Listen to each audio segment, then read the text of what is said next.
Hi everybody, Tiffany here. Welcome to my quilting life. Today is Sunday, Sew Sunday, where I inspire you to sew on a Sunday or any other day of the week, for that matter. So today we are working on the same thing I was working on last week. We're making tote bags, tote bag, singular in video, tote bags plural in real life. So I'm making sure that everything is working. Can you try to welcome to the welcome one? Oh, yeah. Explanation. I know.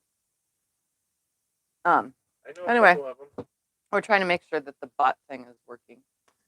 All right, I'm going to see who all is here before I hit anything. We got Kim here. Colleen is here. PM is here. Sarah, Patty, Rosie, Lori, Vicky, Melina, Nancy, Jar, Anne, Margaret, Cynthia, Maddie, Glennie, Susan, Sharon, and it skipped around to it. Emily, Angela, Paula, Linda, Shelly, Glenda, Delia, Jill, Della, Beverly. And if I skipped your name, I'm very sorry, but this thing is just, every time you guys start chatting and it goes crazy, that thing does too. And then it unscrolls me and I lose my place. So, hello, everybody. So we're going to go ahead and get started on finishing last week. So where we ended was we made these, which is the size of a table mat. Or what is it? Not a table mat, but placemat. So we, just a quick review, took some interfacing, some SF 911. Yeah, is that what I used? No, FF 911. And we took some strips of sizes that you can't sew by machine because they were not 1 inch or bigger. I mean, you could sew them by machine, but it would be very tricky and you barely have anything. And I wanted the colors to show.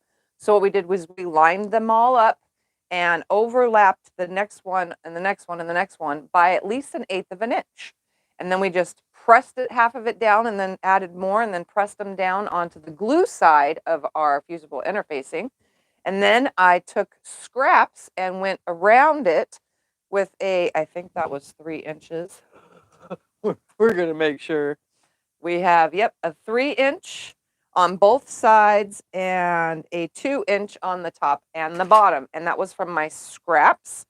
And then the next thing was choosing a lining fabric, which I have gone ahead and did last week, which was this right here with the buttons on it. So it's white with colorful buttons, goes absolutely fantastic with it.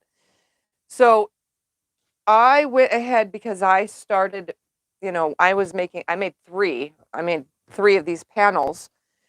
I cut out all the rest of the pieces for the other 2, and I actually completed those. So here is one of the tote bags right there. Can you see that? Isn't it adorable? So you can see that the handles are 2 different colors. The inside is the buttons. It has a bag tag in it as well as a slip pocket because we didn't really have that much room to work with when it came to the scraps. So I'm improvised and made do with what I have. And then here is number 2. Again, they're similar in color, but everything is a little bit different. So you can see, again, 2 different color straps. The lining, it also has a slip pocket, which is a lighter orange compared to the slip pocket in this one. So you could see.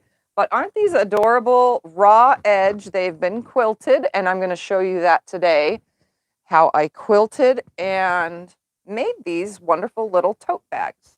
I did not put magnetic snaps. They just are tote bags, open tote bags. So you could just throw a change of clothes in and leave the house and come back the next day because you want to go on an adventure, or fill it with all your favorite things and just carry it on your sleeve and go to the store. Your arm itself is the closure of the bag.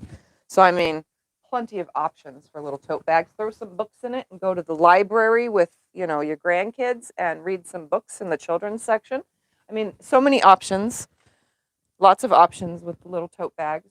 Your bot thing never came on, by the way. I'll have to fix that real quick. Should have been on. I did that before the video. I don't know why. Sometimes it works and sometimes it doesn't. So for the lining of this. What's the dimensions of the bag that is asking? I don't know. She asked me, the finished bag dimensions are, I'll tell you this right now. I don't know, Becca. 3.5 inches wide at the bottom by 1, 2, 3, 4, 5, 6, 7, 8, 9, 10 inches wide this way, but the opening at the top is, I like using this side better because I don't have to count, 13.5 inches by 10 inches tall. So it's a pretty good size little tote bag. Pretty good size little tote bag. And they're all exactly the same because the original panel was exactly the same. So the original panel before quilting it is 14 by, in case you need to know, 23.25. So that's the start size. So what we need to do next is a piece of lining needs to be cut. Here's mine. Was this the one I already pre-cut? Should have been working this whole time. I don't know why it does and doesn't. Was this the one I cut? I think this is the one I cut. Nope, that's too short. Yep, that's definitely not the one I cut.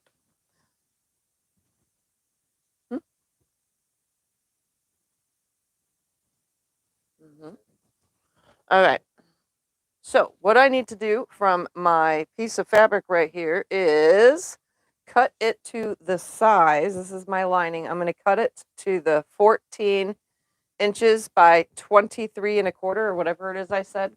I'm pretty sure that's what I said. 23.25. And this is selvage to selvage. It's a good thing I had exactly 14 inches left because I wouldn't have never had that. We're going to prep this lining. Did I just say 23.25 again?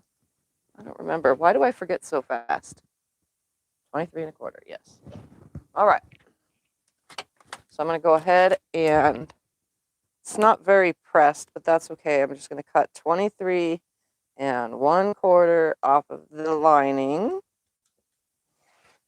And I'm going to go over here and cut off the selvage. Right there and right there. Come on this side. And if you guys are curious, this is an older Moda fabrics print. Okay, so this is not needed right here. Okay. All right, so that. Mel says she was watching one of your old videos of you doing a Bargello quilt, and she was laughing because you said something along the line of no one would catch you sewing purses or bags. Yeah, here you are. Yeah, I make a lot of bags now. Yeah. In the beginning, I didn't make much. I was just interested in only quilts. All right, so my lining is cut. I'm going to set that aside. From my scraps, I have a piece that looks like this. This is the only piece I have left that this is this big. So this is going to be the pocket inside my lining, my slip pocket. So that piece is 6.5 by 10 inches. Just going to set that aside because I do need that. And then the last of my scraps are 2 more long pieces right here. These are going to be my straps. Those are 4 inches. I could tell you that right off the bat. 4 inches by 18 inches. They're kind of short, but I mean, I think because they come out the top that they have plenty of space. Again, it fits on my arm. So, I mean, you could make your strap a little bit longer, like say 23 inches if you wanted, and it'll be the length all the way to the bottom of the bag on both sides. But I have 4 by 18 inches. So just know that you can change your strap size to whatever size you want to, as long as it's 4 inches wide by however long you need it long. So those are those. I do have a bag tag ready. And the only other thing besides throwing these scraps out of the way somewhere now, because they are not needed, is a piece of batting, because we're going to be quilting this. A piece of batting that is bigger than this is just an 80-20 leftover, and it is bigger than my project, so that I can quilt this. And I'm trying not to like swipe it all, because remember, these are all raw edges. So I have my thread, which is variegated, and it is ready for me to start using. We're going to go ahead now, and I'm going to quilt this. And I'm going to show you, since you can't see up close today, because I don't have all the multiple camera things going, I'm going to stitch first right on the edge, which is 1/8 of an inch of all the raw edges first. So I'm going to go through and great beach bags. That's true. Yes, beach bags, you name it, and they're cute. They're very cute. The whole idea behind these bags is keeping it raw edge and the look, of the messy look. I think it's fun, and using up and utilizing those little tiny skinny scraps in some way or another. That's the whole point of this project. So I'm going to go ahead now and change my stitch length to a 3mm, which is like 10 stitches per inch. And I'm going to go ahead and just quilt on the edge of all of this, and then I'm going to go back and quilt a second line, and then in the bigger ones I'll quilt a third line. So let me hold this up so that you guys can see. We're going to come close so that way you can see where I was quilting. So you can see I quilted a line right next to the edge, so that when it starts fraying it doesn't go past that. And then I quilted 2 more, so against the edge, and then there's a couple that only have 2 stitching, and then there's some that have 3 in it. As long as you start by stitching against the raw edge, because again, this is a raw edge project. So you could see, so some only have 1 stitch in them. And then I was stitching around this, so I only went in from the edge down and just did 2 stitches on both sides. And it looks really nice because the stitching does not get cut when we cut out the darts for the bottom of the bag.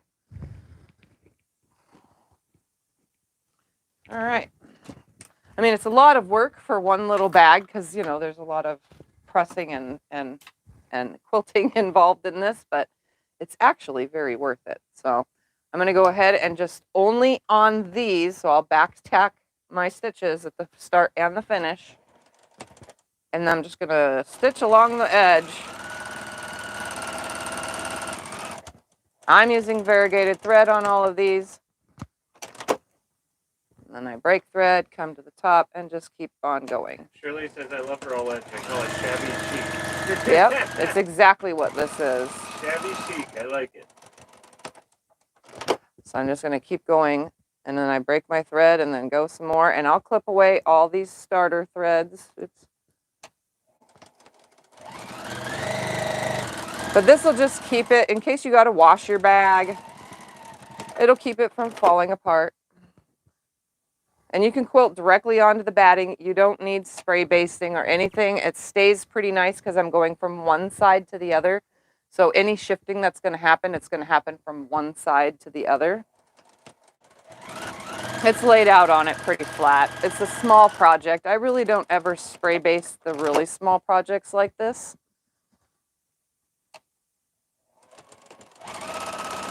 I'm just making sure to back stitch at the start and end of each time I do this. And it really does help having a knee lift.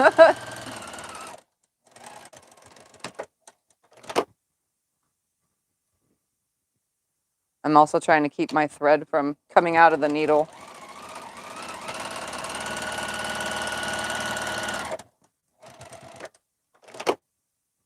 By holding it every time I get to the end.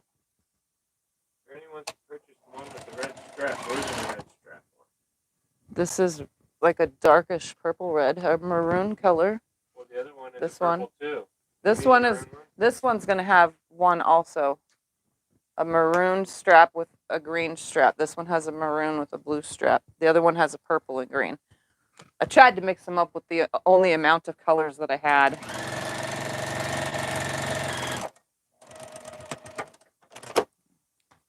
It's nice to have a knee lift for stuff like this because you're just going back and forth over and over. So I just lift it and move it and lift it and move it. Just email us, anyone that's interested, Bernie, or anyone else. There will only be 3 of these available, so email me. There's only 3. It's going to be first come. Them. Just the first 3. And we got the magazine boards on Amazon, but you guys can get them anywhere. eBay, Walmart. Yep. Magazine boards. Amazon, but they're for sale everywhere. Yeah. Everywhere has them. Amazon had the best deal when I bought my magazine boards. It was actually cheaper to buy 200 than it was to buy just 100.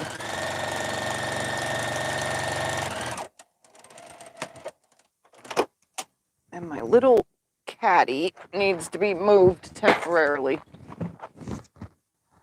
It was in my way the other day and I had to move it too because I kept knocking into it.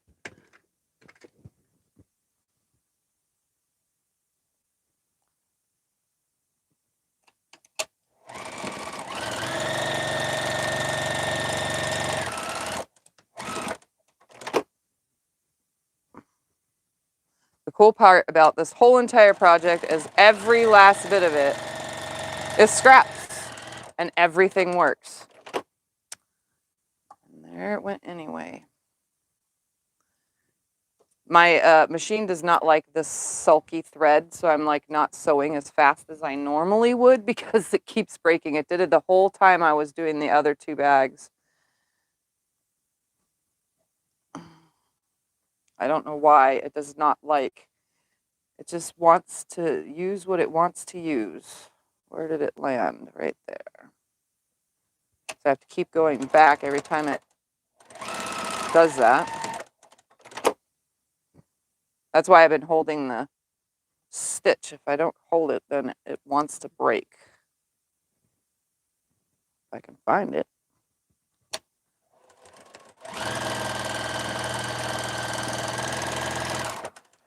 So with me stitching 1/8 of an inch from the edge, right here on this edge, and they're already overlapped 1/8 of an inch, I'm stitching both ends down at the same time.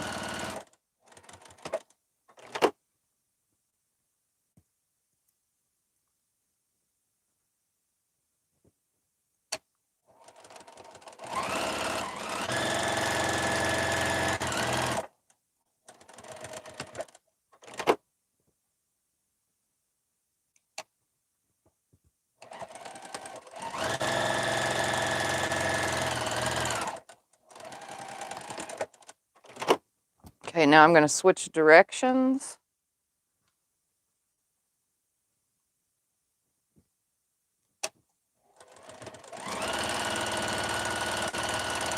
Still sewing on the edge, but I'm just now kind of like on the opposite edge because I'm facing a different way in the throat space of the machine.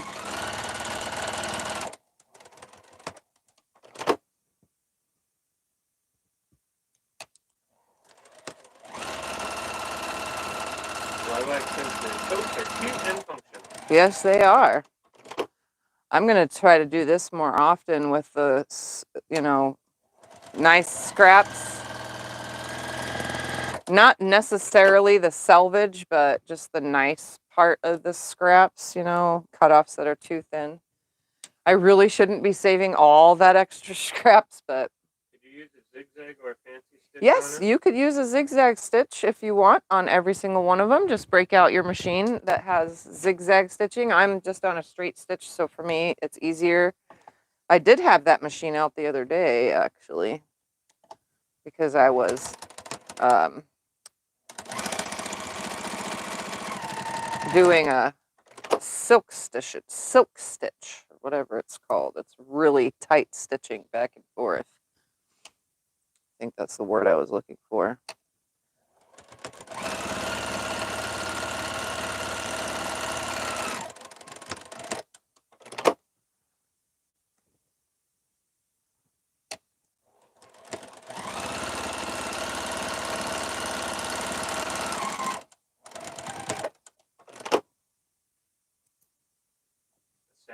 Satin stitch. Gee.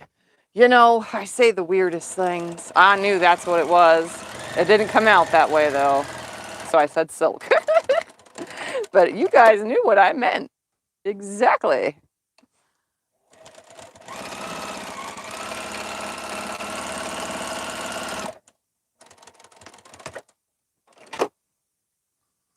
Sometimes my thread cutter does not want to work on this machine, so that's why you guys see me cutting it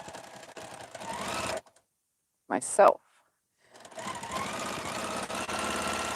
It is my machine I've had for over 6 years, so sometimes the thread cutter just does not want to work. That just means it's time for a good cleaning, which I keep saying I'm going to do and I haven't done. I think I'm going to do that this week.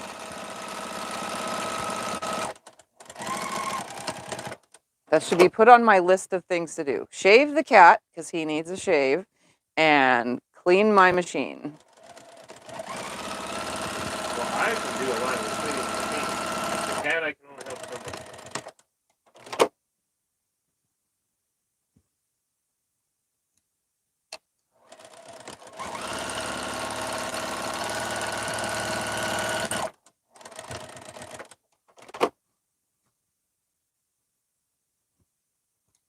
Almost done. I got just 3 more to do.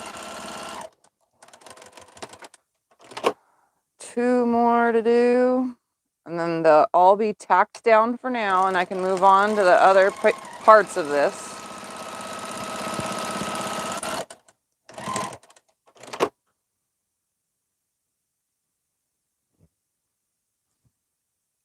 The other parts of the quilting.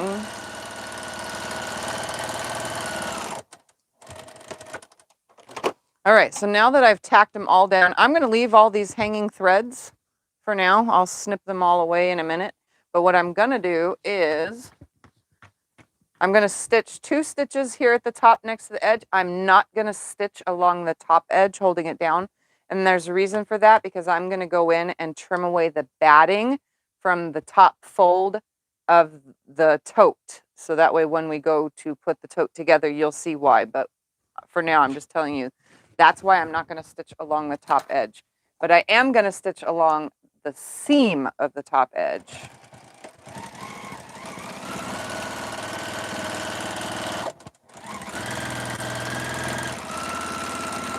So that it has a nice, clean, finished look. So I'm just echoing the stitch I just did. And I'm using my foot as my guide. I'm going to do the same thing so you can see it stitched down, but I have some hanging. I want that. I'm going to come over to this side and do that same exact thing.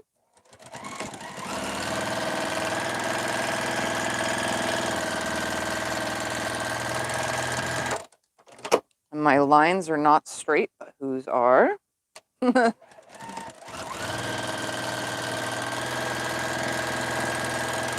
as straight as they're going to get. And then I'm going to go in on one side, come in, pivot, go down, pivot, and go back out. And I'm going to do that 2 times. So well, I'm on this side, starting on this side. And I'm just going to pivot when I'm a 1/4 inch away from the seam. That's how I'm stitching it, just to give it a really cool look. So I come to about a 1/4 inch, rotate, stitch down this side. And again, I have all my hanging threads here, but I'm just going to move them out of my way.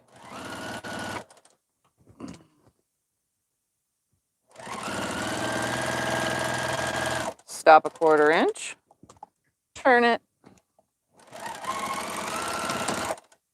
Just gives it a really cool like look all the way around, because this doesn't get cut out. 1/4 inch from that, and I'm repeating that same process. Using my foot as the guide.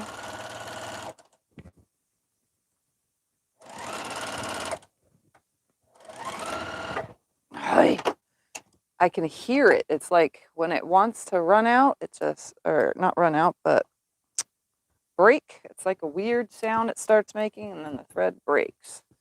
Definitely does not like this thread. The tension is amazing. It just keeps breaking.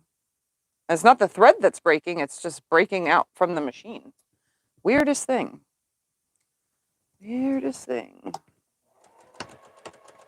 Oh, this time it is breaking for a reason. It is out of bobbin. I don't know how many more bobbins I'm going to get out of this spool of thread.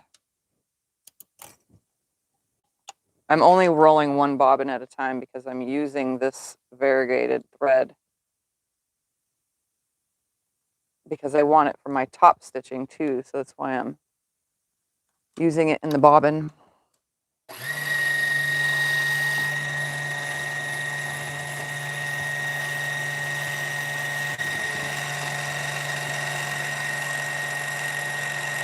Becca keeps finding the bobbin is pulling extra pieces of thread and she has no idea why.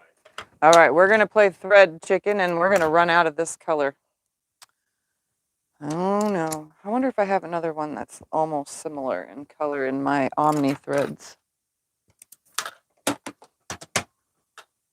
Or did it run out? I'm literally running out of thread now. I knew I wasn't going to be able to get a full bobbin. What did she say she's finding? That was like 100 pages. Oh. The bobbin is pulling extra pieces of thread. She has no idea why. She thinks the machine is good. Yep. Definitely time to clean. Bottle, but we can't help you with the starch bottle, Becca. Just yell for it. It'll come out. Sometimes things just want to hide, and we got to yell at them like our kids because they're being naughty. And then you'll find your starch bottle. All right.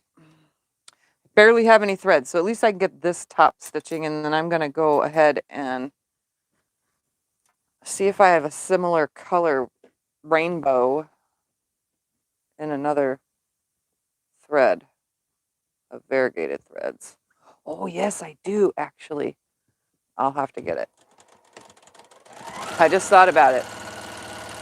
They're not Sulky brand, but I do have some other variegated rainbow threads.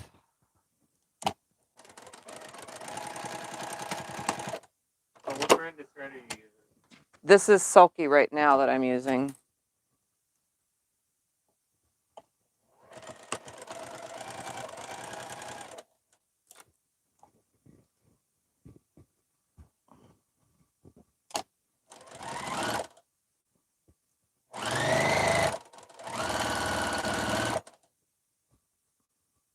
Come on. Stay where I put you. She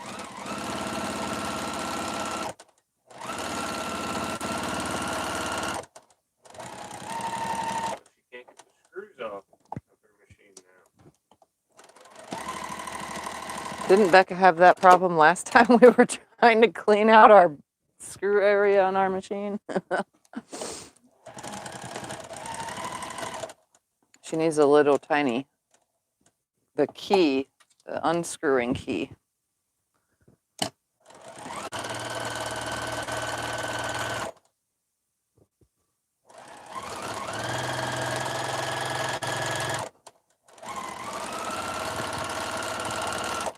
I'm trying not to have any puckers. That's why I'm holding this just right, because it's hitting all the stuff right here. She's having that problem again. She's still having that problem, even with the unscrewing key. They're probably put on too tight in the first place. Okay, so now I'm going to go and quilt a line or two per each one of these until I run out of thread. But before I run out of thread, I'm going to get another variegated thread. I have to go behind the camera for a minute. And if I bang it, I'm sorry. Get your man on it, Becca. I bet he can figure it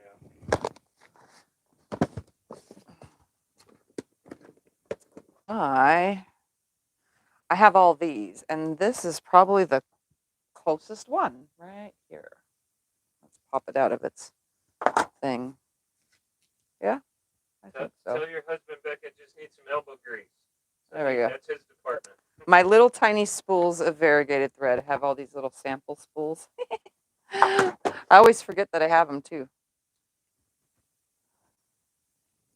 Oh, that's cute. I like those little variegated thingies. Yeah.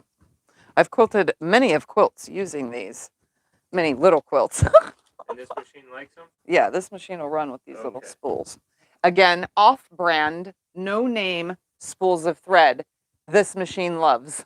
I'm telling you, I don't know why. It just does. All right. So now I'm going to go through until I run out of thread, stitching all these other stitches.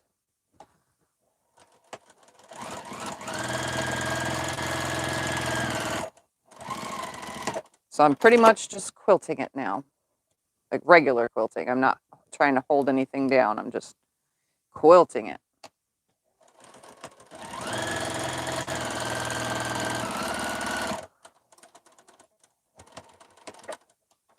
Start and stop back stitches.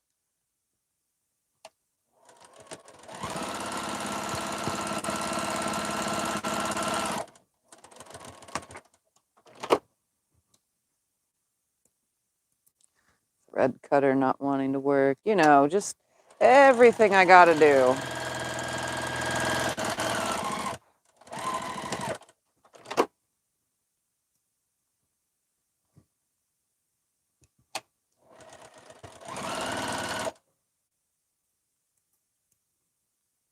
And now as I go, I'm gonna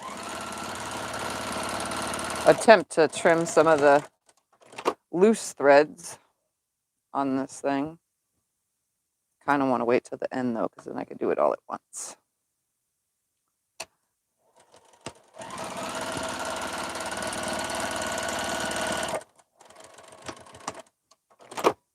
You could make the bag a little smaller and put Insulbright on it and the inside to make a lunch bag. You could. That's a good idea. There's so many things that you can do with this little bag.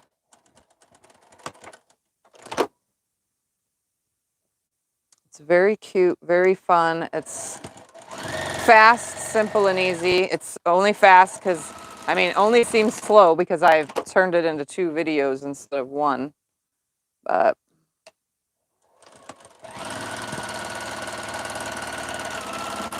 I did the other 2 bags off camera just because I wanted to make this go faster in the actual live stream.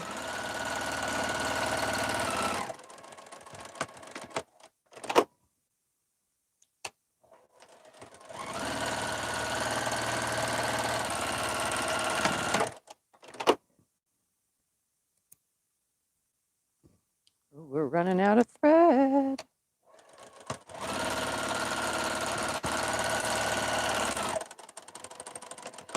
Okay, says you should add embroidery and shabby cheek it up.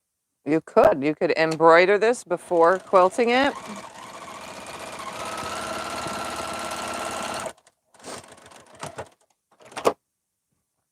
I didn't do any of that, but you could do all sorts of things.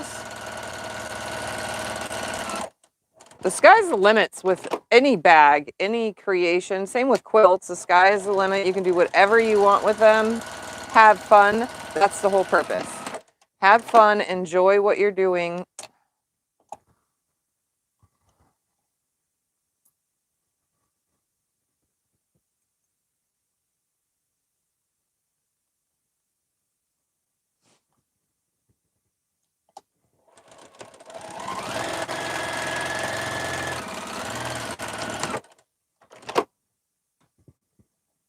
Endless possibilities. Yes, lots of endless possibilities.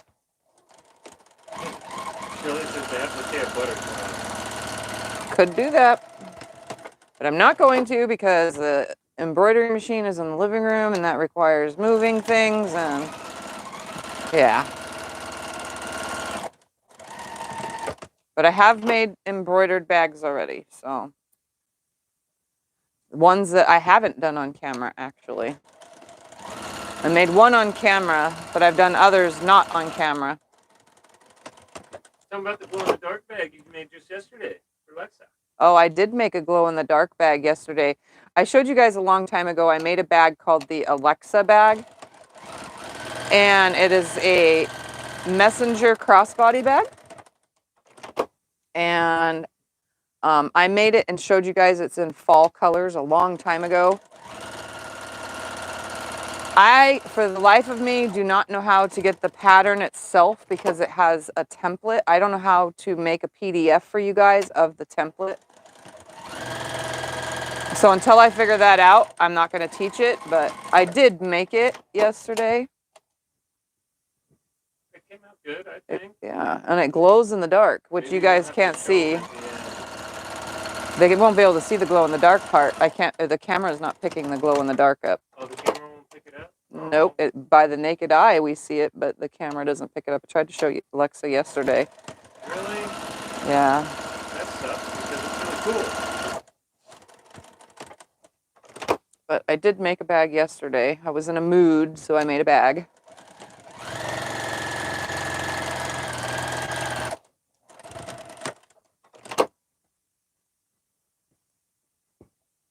I have so many threads and strings.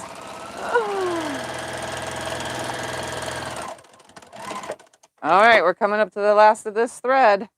Let's see how many more I can get before I have to change it out.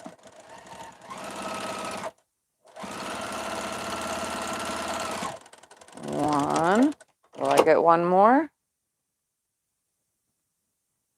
Oh yeah, we could use a black light. Good idea. I do have black lights.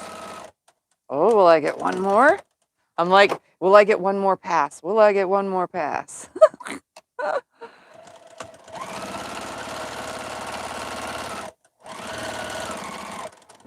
Oop, I'm gonna get one more pass. Two more maybe, because it still has to run through the tension disc. Here it comes right here.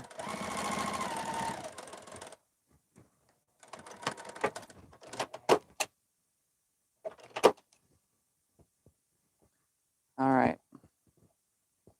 See if I can't get it to go the rest of the way. There it goes.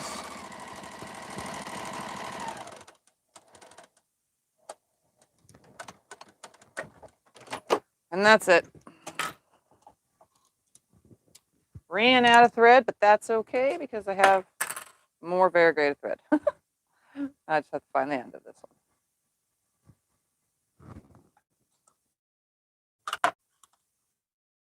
Wasn't even, I thought that one was the Sulky. This one was actually Superior Threads King Tut. I could have swore that was the Sulky one. Vicky Wagner is in the market for a quilting machine. She's confused. Like a long arm quilting machine? Ones that can do automation/robotics. I have to have one on a frame, not a desk. Any suggestions? Oh, a long arm? Well, there's lots of many different long arms. You'll have to go look. SewingMachinesPlus, one of my affiliate accounts, is down in the description below this video. There are many different long arms to choose from, but my best suggestion before you purchase is to go play with all the different brands.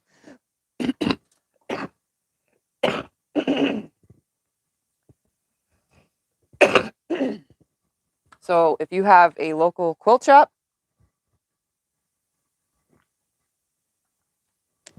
that sells long arms, and then another local quilt shop that sells a different brand, go and play with all those different brands of long arms and see which one you like, what best suits your needs, because, you know, not everybody likes Handy Quilter, not everybody likes King Quilter, not everybody likes Gamel, not everybody's gonna like Innova. I mean, so you got to make sure you play with all the different machines that you possibly can get your hands on.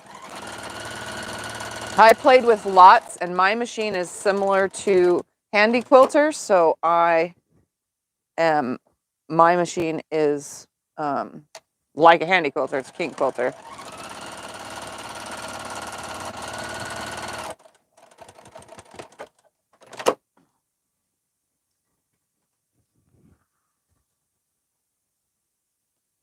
I could definitely tell the thread difference.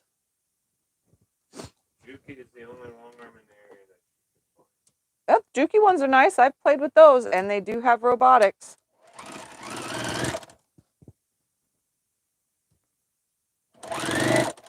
Sorry, the tension's just a little bit different on this thread.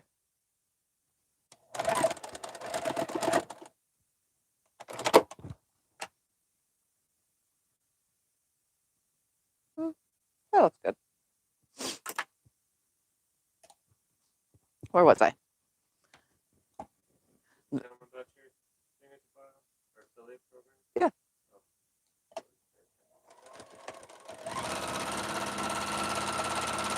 If you want to do comparisons on machines, the Sewing Machines Plus, where I have my affiliate account, actually has a comparison bar for every machine on it, like the specs comparison wise. So it'll compare, you know, whatever machine to another machine.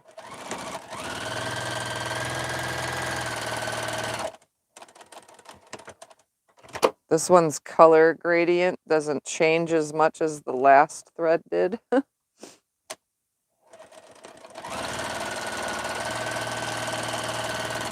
little bit more spread out, but that's fine. Still looks good.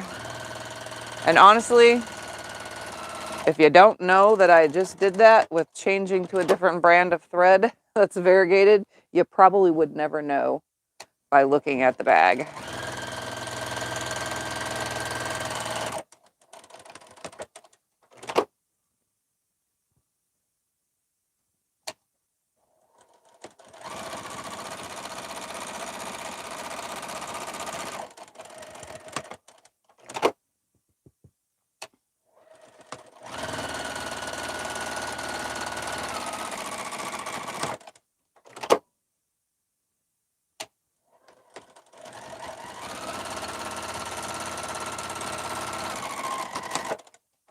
I'm still starting and stopping with back stitches.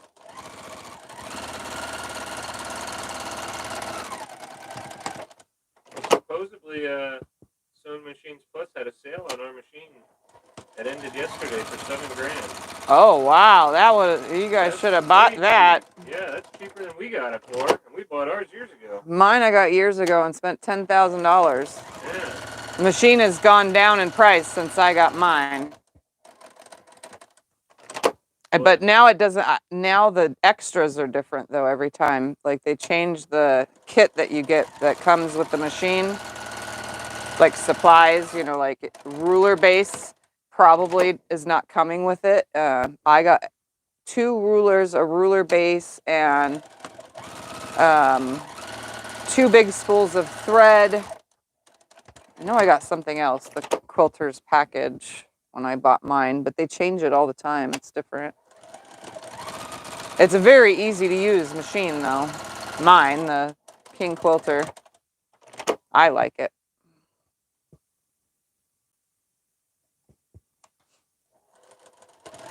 I was actually playing on it yesterday. I loaded a play piece of fabric yesterday and I was trying my Omni thread, the Omni V, which is Omni variegated, and let's just say that I could not get the tension correct, so I tried a different brand of superior threads, and I could not get the tension correct, and then I tried a different brand. My machine just likes glide. I mean, Opinionated Quilter on YouTube mentioned one of your videos this week. Oh, interesting. I'll have to go watch.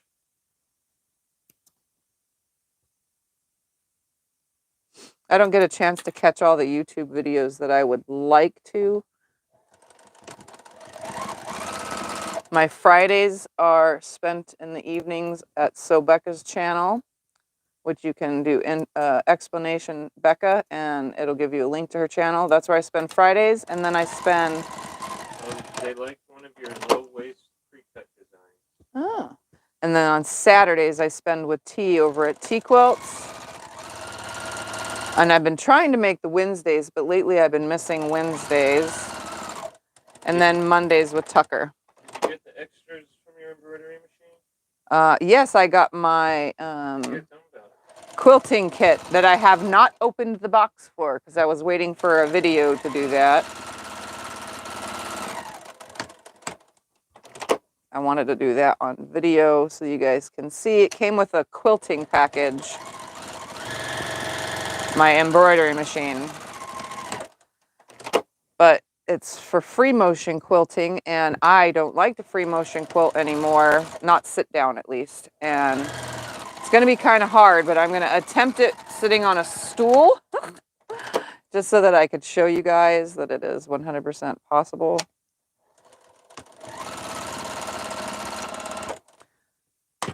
Okay, my machine just doesn't like any thread today. I keep all talking it up that it likes the off-brand threads, but I think it's just not liking the project, honestly.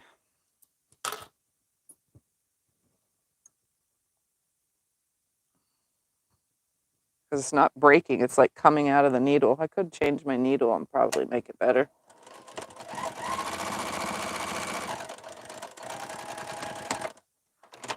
But I'm too lazy to do that right now.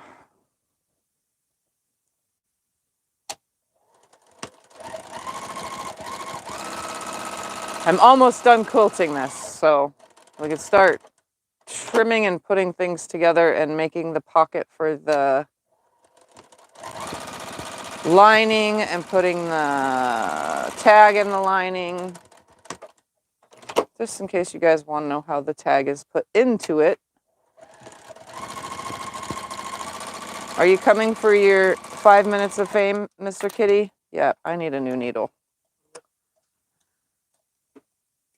Someone's coming for his He wants his 5 minutes of fame. He said, meow. This is how it gets done. Excuse me. Oh, am I still in your way? Yep. Well, he was trying to say hi. What do we want? Came in to say Universal hi. or we're just gonna use these Schmetz universal needles.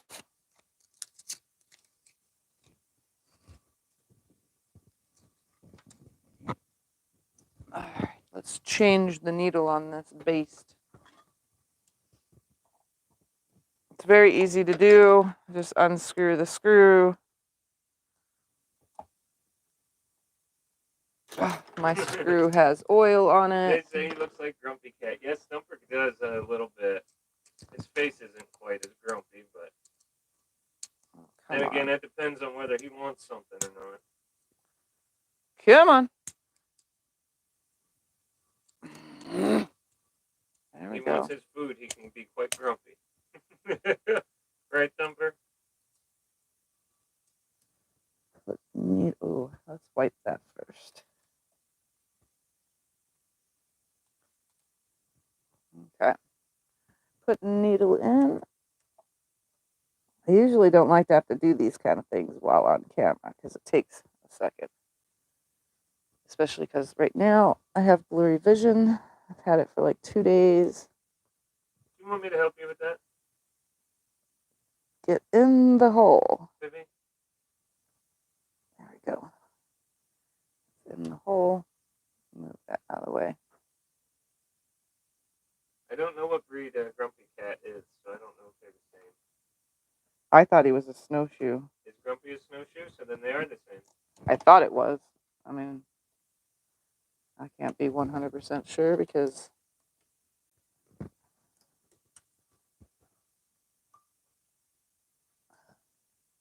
I always bend the tip of my needle just a little bit because my hole for my base plate hole is not center to my needle. It's off just ever so slightly. So just know if you keep getting broken needles that on your Juki, you may have a you need to have your needle plate or the whatever you want to call it, feed dog area. You might have to have that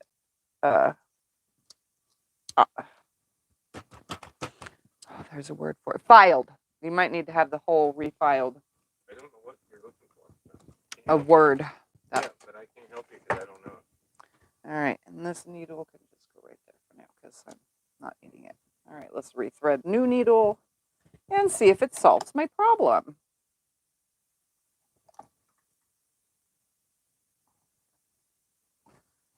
Today's problem of thread breakage. which was also yesterday's problem. No, it wasn't. It was not yesterday's problem because yesterday I used regular thread. That's right, for the bag. Thumper is a snowshoe, but I don't know what Grumpy Cat is. Yeah, Thumper's a snowshoe. We're not sure what Grumpy Cat is. We don't is. need Thumper genetic testing. We know what he is. We just don't know what the Grumpy Cat is. The doctor, when I first got him, he was very, very tiny.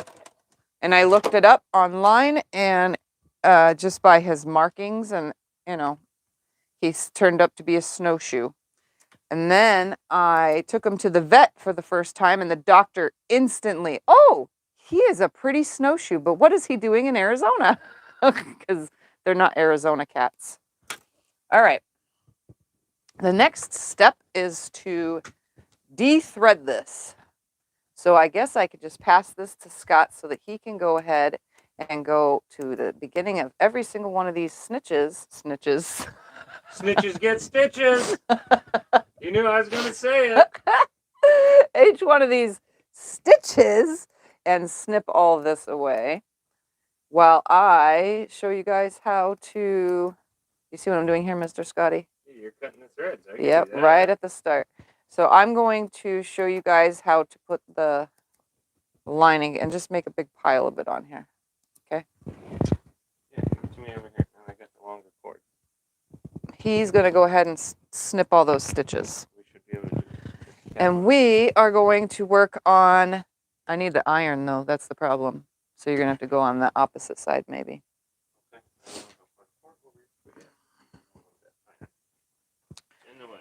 I'm going to take my bag tag while I wait for the iron to warm up.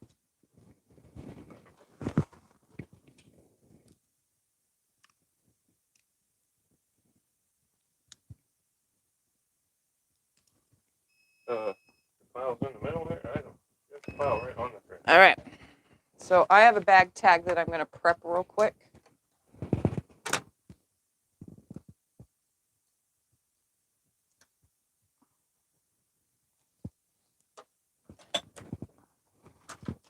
And it's only because I need to cut away the stabilizer so that I can fold over a 1/4 inch. I fold my thing over and create a non raw edge seam. I don't want a raw edge seam on my bag tag. Oops, I almost cut the wrong thing. I'm glad I paid attention to that one.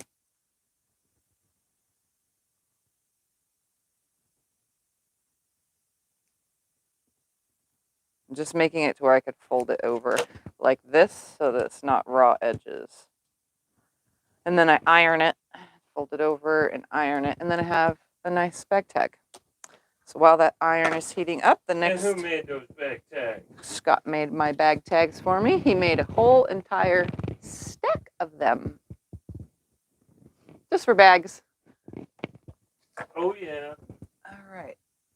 I don't know how to quilt, but I can embroider. I need this. So I need some interfacing to go inside my... Ooh, I had a big scrap of it. Never mind. Right here.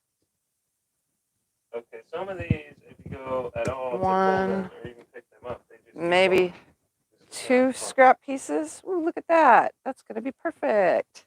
I'm just going to use scrap pieces. But just know you need to cut a piece of interfacing that fits the pocket. And it only actually needs to fit half the pocket, honestly. So let's see. Oh, that's perfect in half. Look at that. Even better. So as long as it fits half of it, it's fine. So, where's this ruler? Rotary cutter. So the piece that's going to go halfway in there is 6.5 by like 5 inches. Somewhere around there. Because the piece is 10 inches by 6.5. Yep. All right. And the iron is ready. So I'm going to press this in half first. And then I'm going to open it up and lay this with the glue side down in here and then fold it back in half. That way I know that it's at the edge of the fold.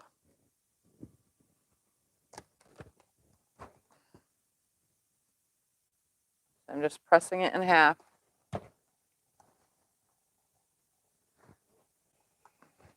open it, place this in here. It's at the edge of the fold.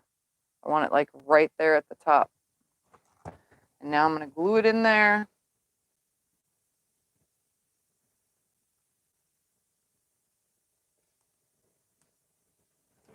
And this is for the slip pocket. Next thing I need to do is my little tag real quick so that I could sew that on.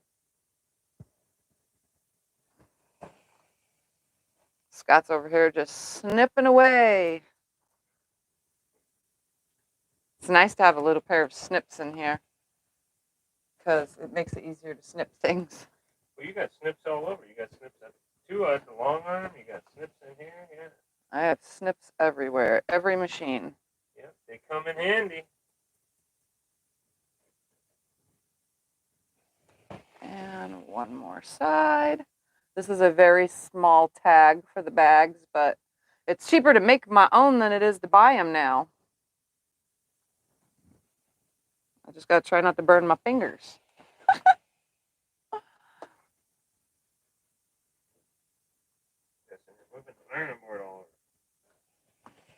All right, so here's my little bag tag. See, no raw edges.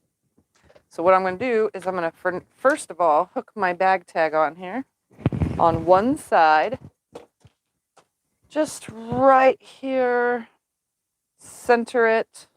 I think that's center, good enough. I'm just guessing where things are going because you can measure if you want, but. I can't reach your trash. All right. So I'm stitching it on 1/8 of an inch next to the edge.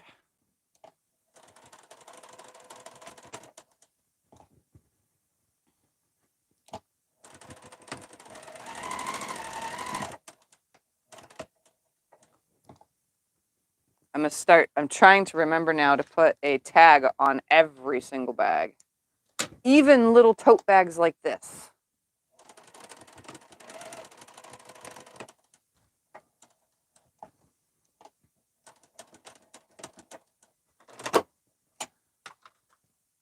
All right, so my bag tag is now on here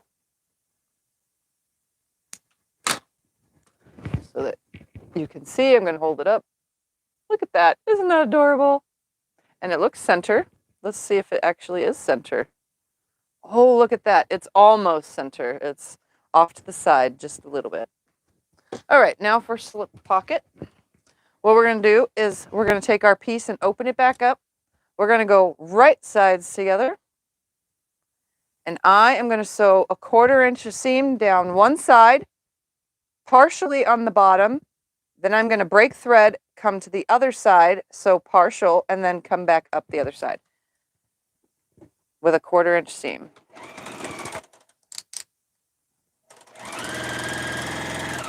And yes, I'm still using the variegated thread.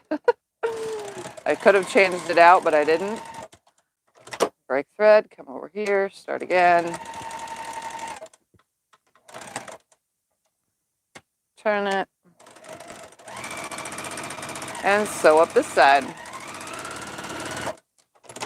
And then I'm going to take, so I left an opening at the bottom so I could flip it, but before I flip it, I'm actually going to come right up to the stitching, but not the stitching, and cut away all this excess. How do you keep bulk out of pinwheel blocks? You don't. Press all the seams open is the best thing I can say. I'm going to come up to the stitching, but not the stitching, and trim away all 4 corners. And I'll show you what it looks like in a second. Let me just finish cutting all this excess stuff away. So you can see I went to the corners and cut them away, but I didn't hit the stitching. Just right up to it. And I'm going to reach in here and pop this out like this.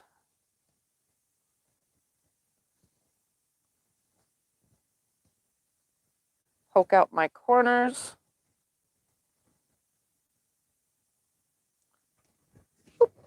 Right here, out of my Quilty Caddy, I have my little thing. It's a pink one and not purple because I have them in all different colors. I'm going to poke my corners out nicely without pushing through the fabric. Nice pointed corners. Perfect. And perfect. And then I'm going to take this over to the iron and I'm going to press under my 1/4 inch seam down here at the bottom. If you just like pull it tight and fold it under, it should be just right. So I'm going to press that down so that it seals it closed and it's equal. Then I'm also going to grab my snips from my other machine because I have some loose threads. Okay. And I'm going to roll these out and I'm going to press this nice and flat. Did you make the labels on the embroidery machine? Yes, labels were made on the embroidery machine with the smallest alphanumerical lettering and numbers possible, although I didn't use the numbers, but you know what I mean. Monogramming, the smallest monogramming possible. We even shrunk it down. If I can do it, you guys can. Yeah. Embroidery machine is not hard to do. All right. Now the side with the opening, I'm going to leave that open. For now, I'm going to turn it to the side that doesn't have the opening, and I'm going to do a stitch from one side to the other, 1/8 of an inch from the edge.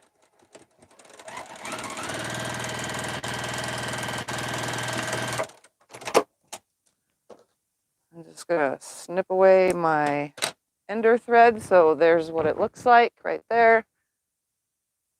So you can see it stitched along the edge. And now I'm going to turn this whole piece around, just like this. And on this side, I am going to line it up in the center, so it's about like 3 inches down. It's about 3.5 inches down, actually. And then center, since this is 14 inches, the center should be at 1, 2, 3, 4, 5, 6, 7, 8.5 on this ruler. So that's center right there. Between that half mark and that half mark. No, it's not. Center right here. So I'm going to see that's 4 inches that way. 4.5 inches that way. We want this way just a little bit more. So it's 4.25. And 4.25. All right. There. Now it is center. And I'm going to take this over to the machine. And my opening should be facing up, the top. I'm going to sew down one side across the bottom, which is going to seal that pocket, the slip pocket's bottom, across the bottom and back up to the top and back stitch it both the top. But I'm not sewing across the top because we don't want to seal that. You can pin it in place if you need to. I'm not going to.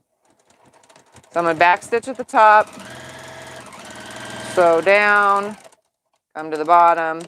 I always back stitch on these slip pockets at the bottom.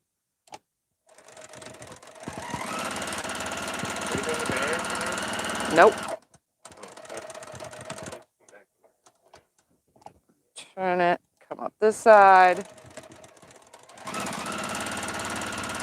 And back stitch at the top. I'm going to snip away my starting thread. And now you can see I have this weird piece where it's one solid piece. My tag is upside down on this side, but my slip pocket is right side up on this side. So if I turn it around, my tag is right side up this way, and my pocket is upside down, but that's okay because we're going to fold the darn thing in half and match up the ends. This was cut selvage to selvage, so it's just one continuous piece. So I'm going to press this so that it's nice and flat because it's kind of got a little bump in it. Am I print off every single one of these? If you could, please. Yeah. I mean, it doesn't have to be perfect. All right, so now it's in half, like this.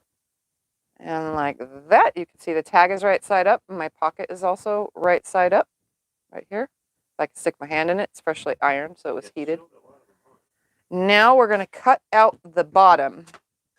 So we're going to be marking this at 2, was it 2 inches? I think it was 2 inches. Because I forgot already. I did this a couple days ago. Yeah, it was 2 inches. That makes a 3.5 inch bottom. All right. I'm going to mark with a erasable marker, a 2-inch square on the folded side, which is the bottom. Just going to take my marker and draw on here. I'm going to go ahead and go on this other side with a 2-inch square. I'm going to mark it.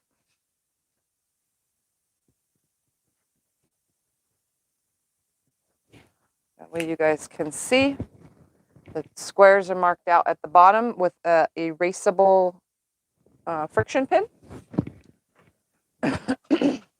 And instead of cutting with the rotary cutter, which I normally do on bags, I'm actually just using the scissors because the rotary cutter on the other 2 bags went too far on one of the cuts. And then when I went to line it up, which is hard to do without a seam at the bottom, it kind of like wanted to stick out funny. So I'm just doing it this way instead with the scissors, so that way I don't cut further than I need to cut. I could actually stop the scissors from going too far because there's no seam across the bottom when we go to put this together. So I'm only cutting what I need out. And we're going to be doing the same to the outside of the bag, which Scott is still trimming, but for now we're going to just work on this. So now you're going to have a piece that looks like this. So you have like this weird shaped piece, but that's fine. We're going to put that right sides together.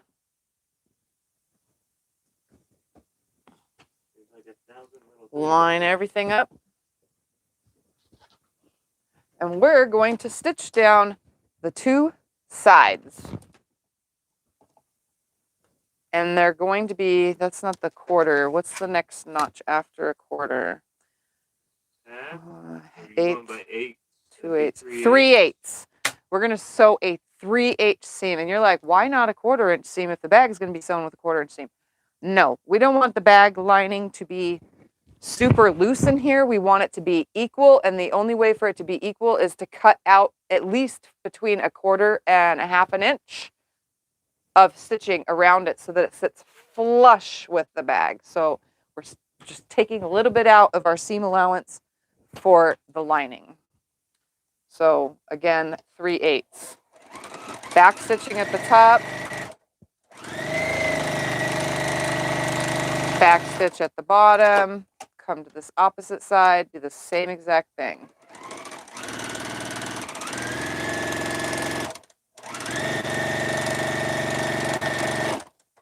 So I do have quite a bit of a seam allowance, but that's okay. You know why? Because we can cut that extra away.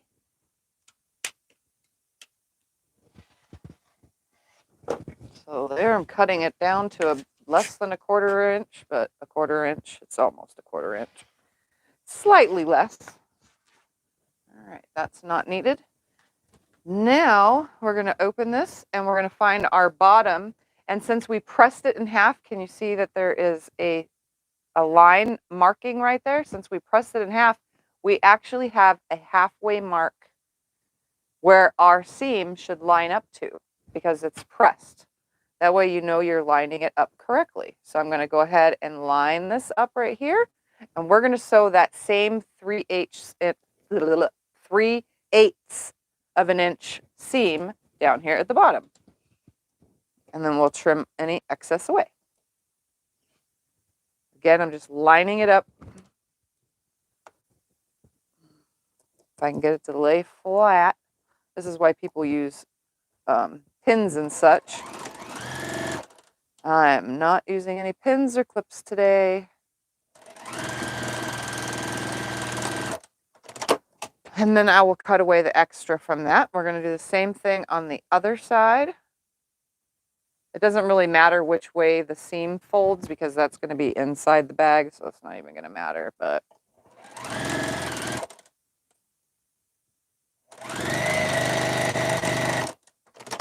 and now I'm going to cut away all that excess.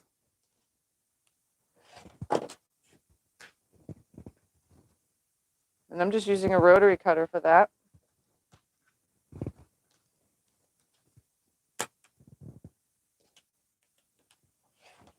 All right, and while Scott is still working on trimming all that off the bag. Are you doing a drop-in lining instead of birthing the bag? Yes, drop in. Well, technically drop in birthing. Trust it, you'll see. So here's the lining. I'm just going to leave it like this. Oh, I'm trying to read the stuff. And move that out of the way. The next step is to prepare the straps, which are, where'd they go? They didn't take them. Are they stuck on the bottom of that you've been working on? No. My straps disappeared. Hold on, guys. Underneath this? Oh, they're right here on the floor. All right, here's my straps. And so that you guys can see how this works, we're just going to bring up this up here. Here's my two straps. They are 4 inches by 18 inches.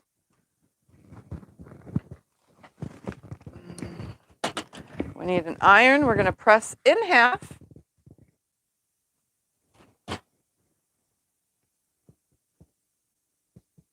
All the way down, just like you would do binding.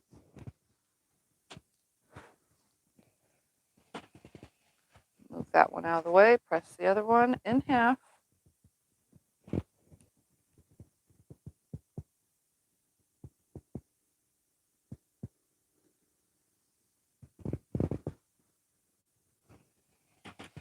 And then we're going to open it back up and press the half, the edge into the half mark. So folding the halves in.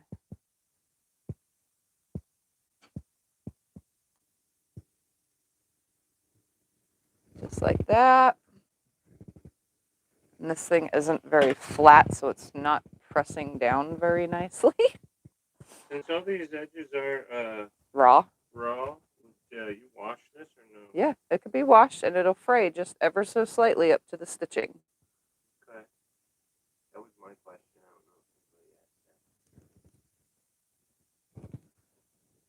I don't know. Okay. And then make sure that when you fold the whole thing in half, that they line up. Do the bags come to you like the quilts do in your head? Yeah.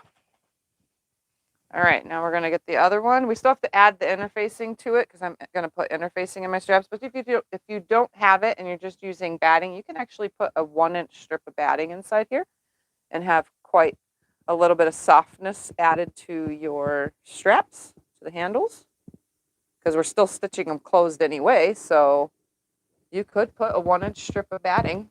Actually, I would do probably slightly smaller than 1 inch. I would probably make it, almost 1 inch. So less, more than 7/8, but less than an inch. So like a couple millimeters. All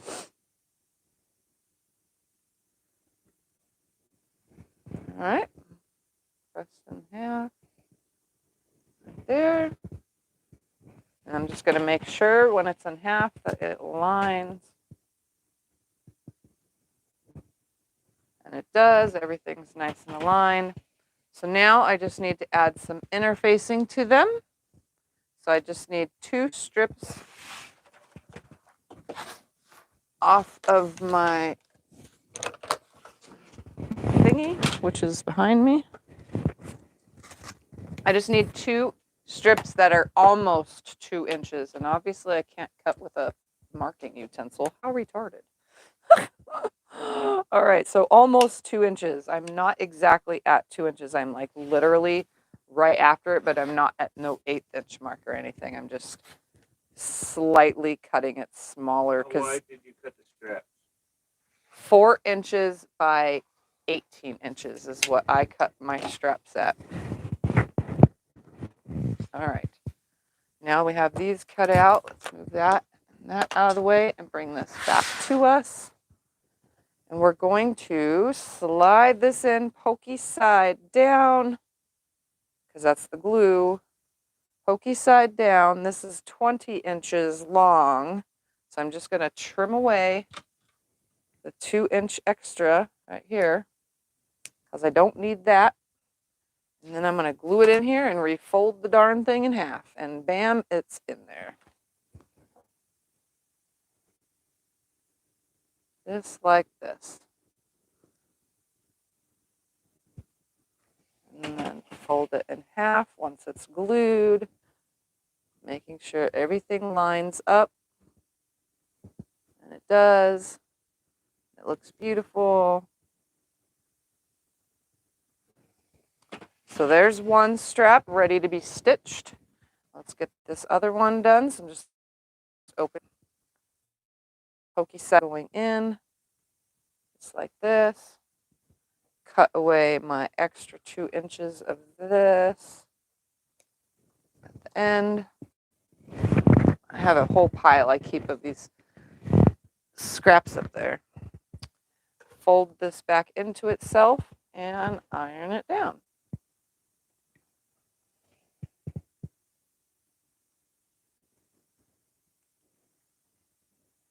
So now it's stuck on there. Fold it in half. That way it's easier to sew.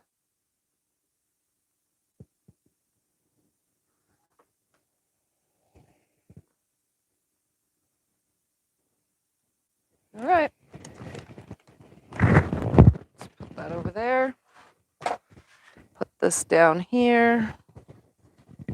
And now we're going to stitch these closed. So I'm going to start on the side that needs to be stitched closed, 1/8 of an inch from the edge. And I am going to seal these shut. Most people use a walking foot. I do not. I just stitch with this foot. All right, I'm going to sew the next one in by chain piecing them.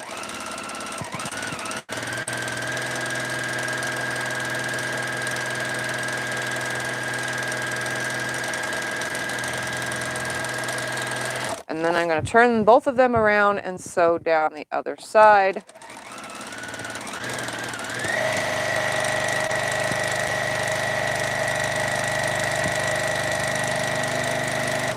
Oops, well that happened. I veered, a big veer, but I'm going to leave it.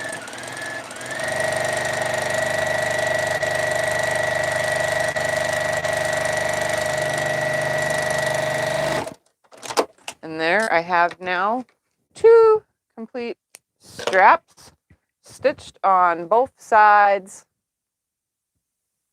with variegated thread. Here's one. You can see the stitching better on this one because it's darker. So there I have that. And now all we need is the other piece. You can stop now, Scotty. Well, I'm doing this and watching questions. Yeah. I'm almost done. It's fine. Just leave it now. It doesn't have to be perfect. What? I'm right here. No, it's good. It's good. I'm right here. I got this far. Okay. Hurry up. Right there. Let me go. You read one. All right. Let's see. I'll go Stabilizers give more firmness while interfacing is used to give a little oomph to something that's going. Yeah, exactly.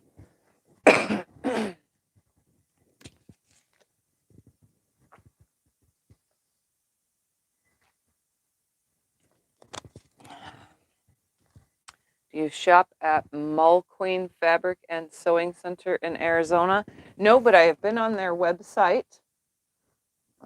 Never heard of it. 7 months ago. Okay. Is that a place? Yeah, and down in Phoenix. Oh, yeah, never heard of it.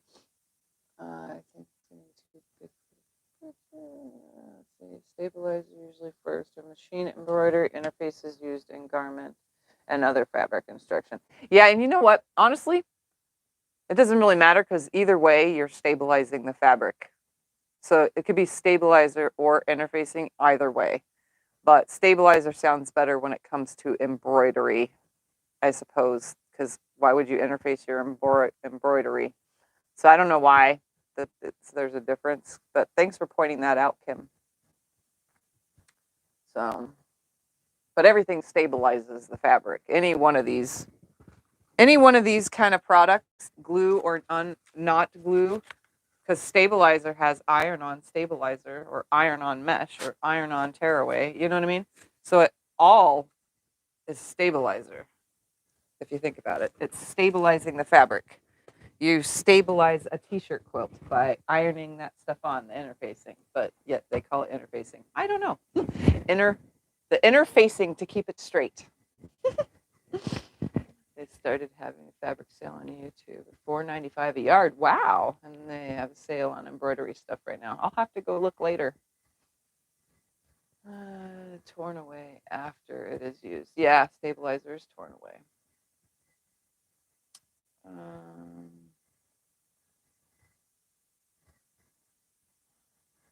Did for a long time. Okay. All right, is it done, Mr. Scotty? Well, at the very end might not be perfect, but all the way up until in around here should be really good. It looks great to me. It should be really good. All right, next step is to prep the outside of the bag. Come on, get back in there. All right, so what we're going to do, first thing I'm going to do, I should say, is I'm going to come right here and lift this away. I'm going to look real quick, though, where this end is, and I'm going to trim across this whole entire thing. So I'm just lining up my end right here, and I'm going to trim away my excess batting. And then I'm going to come in 1/4 of an inch from that batting. I know it seems weird, but I'm going to go ahead and cut away about 1/4 of an inch. So I see where I need to be. And yes, I'm doing this completely opposite of how you should be doing it, but I'm right-handed, and this is a right-handed cutter. I could be using a left-handed cutter, but I just trimmed away a nice skinny strip so that way when I go to assemble the bag, I have room for the fold over, because it's really tight if you don't get rid of that. So I'm going to go ahead and repeat that same process on this side. And I know, again, I'm holding my rotary cutter and using my ruler the wrong way, but I can't do anything about that because I'm sitting here. Do what you gotta do. So I'm doing what I gotta do, exactly, Get her Scotty. done. Right there. So that's cut away. So again, you can see it's shorter, but the sides are going to be equal because that could just go into the seam allowance. There's no big deal on that. Oh, Dawn is thanking you for your video on using the red snappers. Awesome. I love the red snappers. It definitely makes it so much easier to load quilts. All right, and that's gone. So this is just garbage. Cat can play with it. Now the next step is Well, he will stare at it. we're going to fold this in half, and we're going to match up the two ends, matching up ends, and we're going to smush this down in half. Nice and flat like. And we're going to do that same thing we did with our marking utensil, which I'm using a friction pin. We're going to cut, or we're going to draw a 2-inch line, and then we're going to manually cut that. So we're going to draw a 2-inch square right here at the bottom.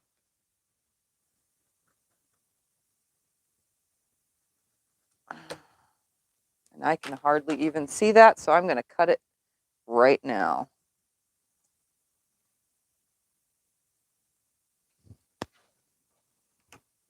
Because of the color of the fabric, it's really hard to see that one.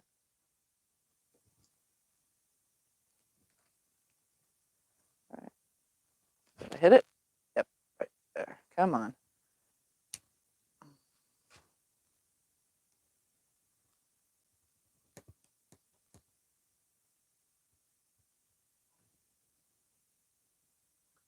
What kind of friction pin do you use?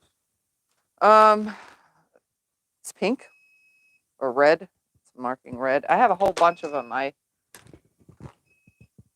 use a whole bunch of them. I have these right here. Oh, you could tell me they were right there. Oh, yeah.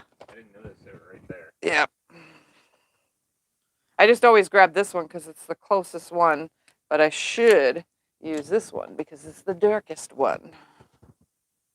other than black. So I'm going to remake sure that this side is folded exactly in half, and it is. I'm going to do that same procedure. I'm going to mark it and then cut it 2 inches.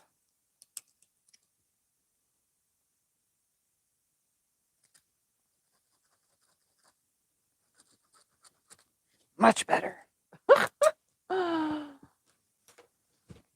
And I'm cutting them both at the same exact time.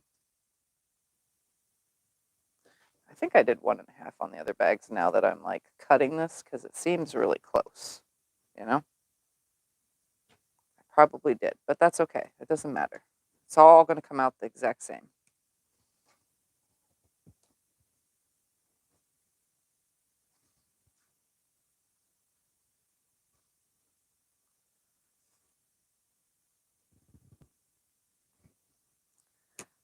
Oh, shoot. I accidentally cut off the end. You know how to know if I cut what I cut last time? Because here they are right here. Oh, yeah, I did 1.5. That's okay. 2 inches is fine. It's going to be the same. Yeah, I just accidentally cut off the end right there. All right, we're going to do the same thing with this now. Oh, wait, first we got to put the straps on. Duh. We're going to put 2 straps on. So I'm going to make sure that the side that I folded in is facing the center. And I'm going to go ahead and grab myself some clips. And we're going to put this strap in 3 inches. 3 inches from the edge. So here's one strap. Make sure that it's folded the correct way. I'm going to come over here and mark 3 inches using the ruler. Just like this. Put it on here. Do the other side.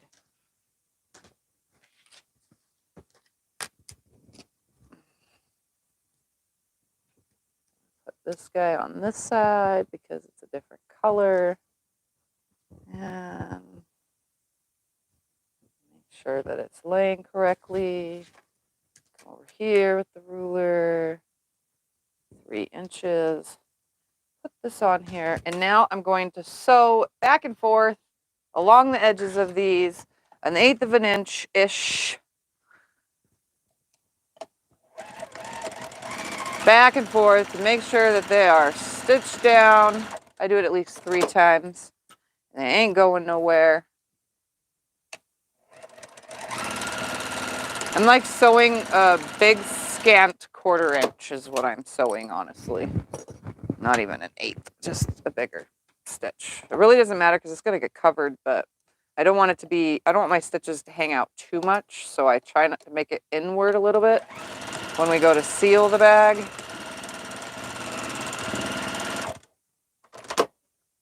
And the last one. Sherlock So says you're fast.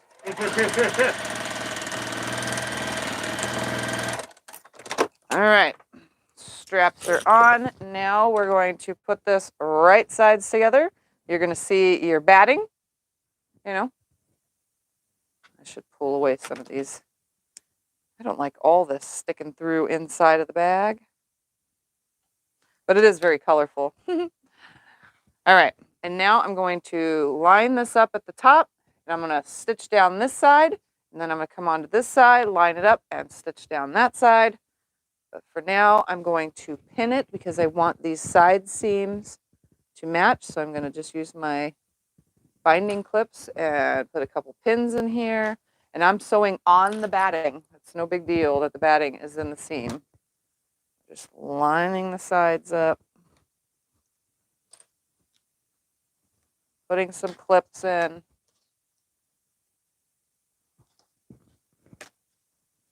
And then we're going to line this side up. There. Put some clips on it.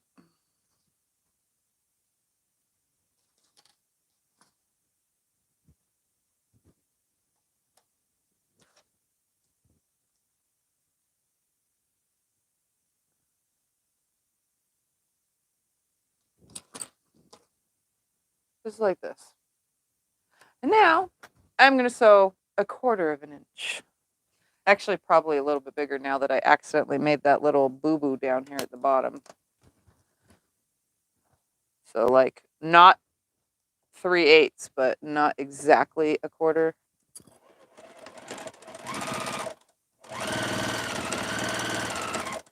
A little bit bigger. So I'm sewing through 2 layers of batting and 2 layers of fabric and 2 layers of interfacing. My machine does that just fine. Flip it over and do the opposite side.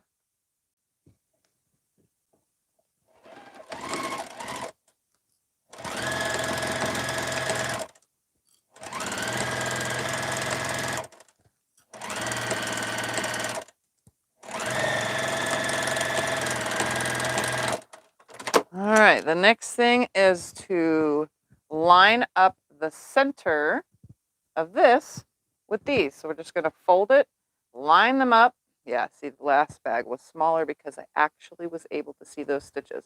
It should just line right up. There's no need to do any special measurements because once you open it, it should lay where you want it to. I'm going to sew that same 1/4 inch, but I'm back stitching here and there. I did that on the sides too. This bag is very back stitched. I'll do the same thing on the other side. See, like as soon as you open the bag like this, it lays center. So it automatically wants to go to the center. So there's no worries about it. As long as it's flat, that's all that matters. So again, I'm just going to do that same procedure. Just got to get the bag itself to lay flat on both sides, which it is. There we go, right there.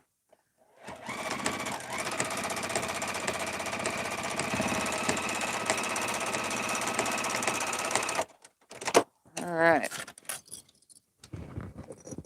I'm hoping it covered that corner. We're going to turn it right side out.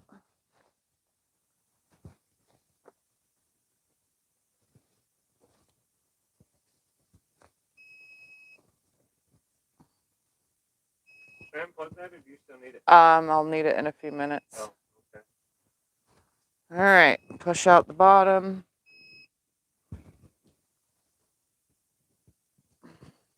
In these corners, we're going to make sure everything looks good. Did I get that little corner piece I accidentally cut off? Yes. I did. Look at that. Woohoo! So even though I made a little tiny boo-boo, it's covered. What are you clicking off to the side? Does that mean the iron? Tell them that's the iron making it. Oh, that's the iron that beeps. So if I touch the handle, it turns the iron back on because it's got a sensor in it for the steam and the on. All right, so here is the outside of the tote. Yeah, this one definitely has a wider bottom, so this one will be slightly wider. We're going to take the outside of the bag. No, And by your machine. What do you mean by my machine? I don't know. I wasn't watching it. I was watching the chat. Oh, I don't know. It's something sneaky then. Yeah. If you see my hand over here, it's because I'm back stitching. I do a lot of back stitching, and since I use my knee lift, I don't need my hand for anything, so I just use the back stitching thing. We're going to take the lining, and that's right sides in, and we're going to take the outside of the bag and put it into the lining. Like, why would people do that? Well, this is why. So we're just going to shove this in here like this. And what we're going to do is we're going to take this side seam and this side seam right here, and we're going to match those up, and we're going to put a pin on it. Then we're going to come to this other side. Let's get these straps in here too. We want those straps on under inside. So I'm going to take this other side, and we're going to match those up. Just going to nest them right here. And then we're just going to straighten the whole thing out. So the lining should be perfectly fit into the bag. And the reason for that is because the bag had a 1/4 inch seam allowance and the lining had 3/8 of a seam allowance, allowing it to not be a saggy inside bag lining. So I'm going to go ahead and straighten it out, put a couple clips all the way around.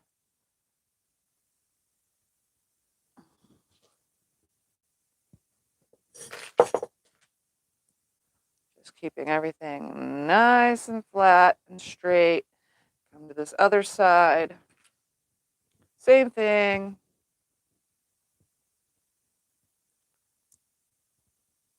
It should match right up. Just like this. So good. Oops, there went one clip. It went flying. So you could see on the inside right here that the batting is short, and that's a good thing because it's going to allow us to do our seam allowance of a 1/4 inch all the way mostly around. And then when we go to turn it out and top stitch, that big old bulky seam allowance won't be in the way. So what we're going to do at this step, because they're both lined up, the bags are inside of, the pieces are inside of each other. We're going to leave an opening right here to be able to turn the bag. So I'm going to leave an opening by back stitching right here and going all the way around with a 1/4 inch seam. And then I'm going to back stitch right here. And I'm going within of the straps. So my straps are literally right here and right here where my first fingers are. I'm within the front of that. I don't want to be on the outside of that because then it's harder to do that stitch. So we're going to go within the straps. So just stick this under here and 1/4 inch seam all the way around.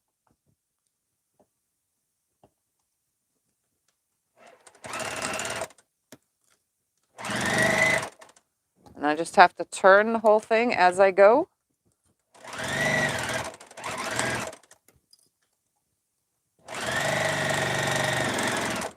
I'm making sure that my seam allowance is coming above where my straps are sewn, or else you're going to see that stitching, that bazillion back and forth stitching that I did.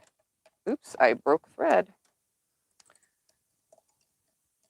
So it wasn't the needle, it finally just broke on its own. It's still attached though. Yes, well, you changed the needle, so now at least you got a good one in there. Yep. Okay, come on. There we go.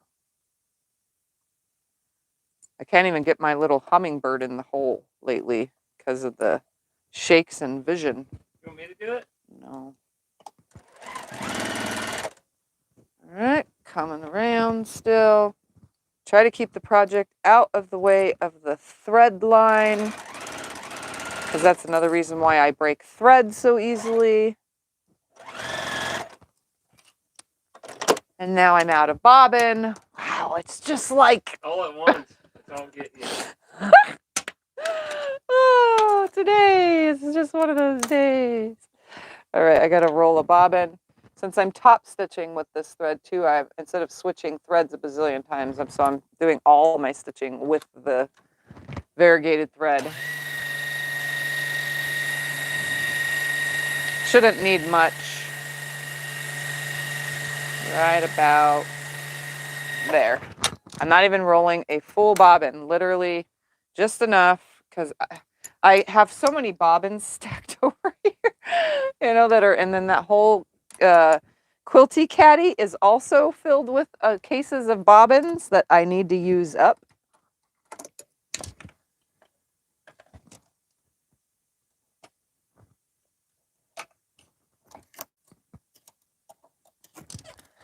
We have a thread stuck in here.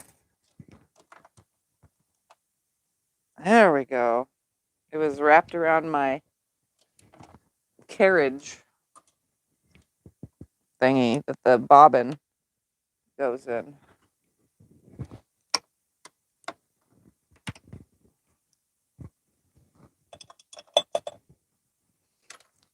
It wouldn't allow me to put the bobbin in. There it goes. All right, where did I run out? Right here. So I'm coming up to where I started my stitch. Ooh. I'm not coming up to anything at the very moment because in the throwing of the thing, it folded my bag lining down, and I just hooked it. I gotta pick that real quick. If I can get my, it's quite backstitched. So I can't get my thing in there. Come on. Seam rip it. Oh, I hate when this happens. If you have to move your project away, just make sure that when you bring it back, you're don't have a folded piece.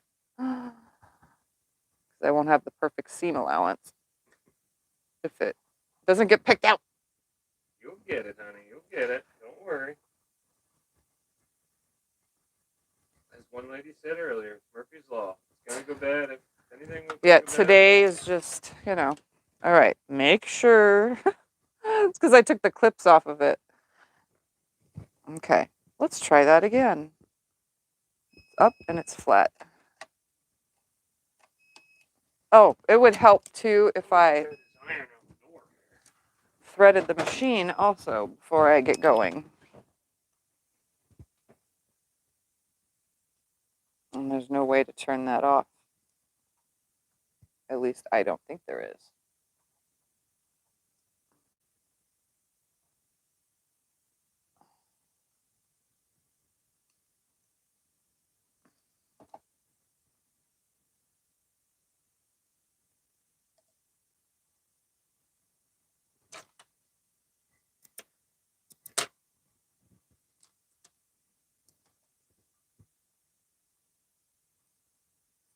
All right, let's try that again. Line it back up. Bring it over here. Put that down. And sew. There we go. Now it's working. And then I'm going to stop right after the strap, back stitch. I'm also going to make sure that my stitching covers all these straps, and it does not right here. I don't want any of that to be in view because I don't like when those stitches pop through. It just doesn't look right to me. There we go. Is this one good? That one's good. Beyond the strap stitching. Yep, okay. Now we're going to essentially birth the bag. So it's a drop-in lining birth. So we're gonna put our hand in the hole between the straps where I made the hole in the top of the thing, and I'm going to pull this out. Just gonna reach in and grab the bag itself first. It's easier if you just grab the bag itself. Push it through.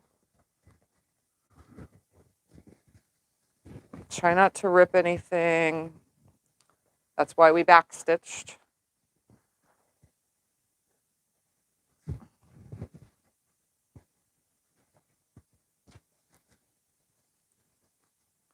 All right. Once the bag is out, then I turn the lining right side out. And then we put a strap on each side and shove that lining inside the bag. And what we're going to do, since we have to seal this now, is we're going to fold it under, but I'm going to do this at the iron. And you can see, since we trimmed that batting away, this folds under perfectly now against that batting because we trimmed it away and we don't have to worry about trying to fold the batting. Some people cut the batting away or whatever they're using as, you know, oomph for the bag. But I do not. I just cut it away at the start. So I'm actually going to press this down now and create a 1/4 inch seam. Just pressing it.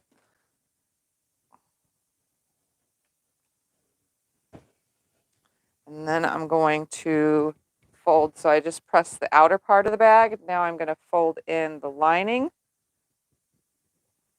We're going to kind of give it a little bit of a tug down here. And we're going to line this up center.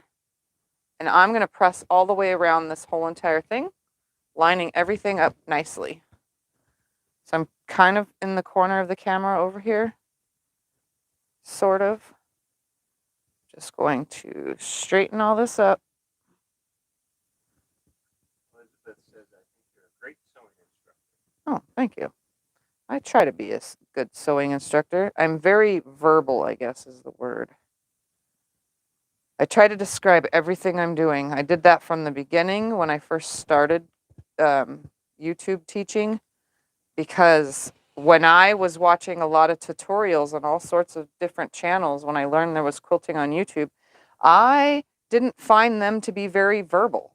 So I 100% said to myself, I am not going to be them. I'm going to be as verbal as possible so that beginners have an easier time following along. And that's the way I've always been. But I'm like that in real life too. I describe things. Actually, my family hates it because, like, when I have a problem, I describe exactly, and if it sounds gross, you know, like burps and farts and everything, they're like, Tiffany, just shut up already. We're eating. Because I'm describing something and they hate it. You describe everything and anything. Yeah, I describe anything and everything. It's not that we get mad about you being gross. Well, maybe the kids do. What I get mad at is I ask you a simple yes or no question, and you give me a whole entire description. Explanation. And I'm like, I don't understand. Was that yes or no? Yeah, I'm a very descriptive person, so it kind of led into my channel. And since I didn't find very many channels that were very descriptive, that's the way my channel is going to be. All right. So I have now pressed all the way around. I have a couple little strays that came through, but you can see that the lining is on the inside, the bag is on the outside. I'm going to find my opening right here, and I'm going to top stitch seal that shut, and then I'm going to continue on all the way around. And that is how we finish our little tote bag. Sweetheart Creations says you're a rock star. Yeah, I'm different. You're a rock star. I like it. I was sewing with my seam ripper. This thing is sharp. I was sewing with this sitting right here, and it on the tray on the side, and I wasn't paying attention to it, and it rolled off and it landed. It went. I felt it as it was falling down. Seam ripper pokey side. I felt it just pass by my leg. You know that, like, you could feel something next to you, like a hair or whatever. It passed right by my leg. If my leg would have been over just a little bit more, my foot would have been out. This thing would have went right into my foot the way it fell. So I try to make sure I don't leave that exact seam ripper in my throat space anymore, because, yeah, I don't want to get hurt. So we're going to make sure the straps are up and out of the way. We do not want the straps in the way for this. I'm also going to change my stitch length to a 3, and I'm going to start beyond the opening and go all the way around, 1/8 of an inch from the edge. Just adjust it, sew it, adjust it, sew it. And my 1/8 of an inch from the edge is really not always 1/8 of an inch from the edge. I really try, but for those that have been following me a long time, I am not a very straight line quilter. Or stitcher, I should say. Quilting, I can quilt straight lines because there's such things as rulers, but I can't sew a straight line on my own for the life of me. And I bet a lot of you are that way. It's just weird. All right. I'm going to come right up to where I started. And then it's stitched all the way around. So it is now done. I just got to get rid of the threads that came out of the seam. Whew, there we go. Right there. There it is. So now I could straighten my lining inside of here. It's all the way at the bottom. Can you show the fabric strips up close to see what it looks like? Yeah. Please? Yep. All right. So there we have it. Fits on the shoulder nicely. Look at that. So this one's bottom is a little bit wider than the others. I'm just going to show you real quick. Yeah, it's wider by a 1/2 inch. So you can see the difference right there, just side by side. All right. Here we are. Finished bag.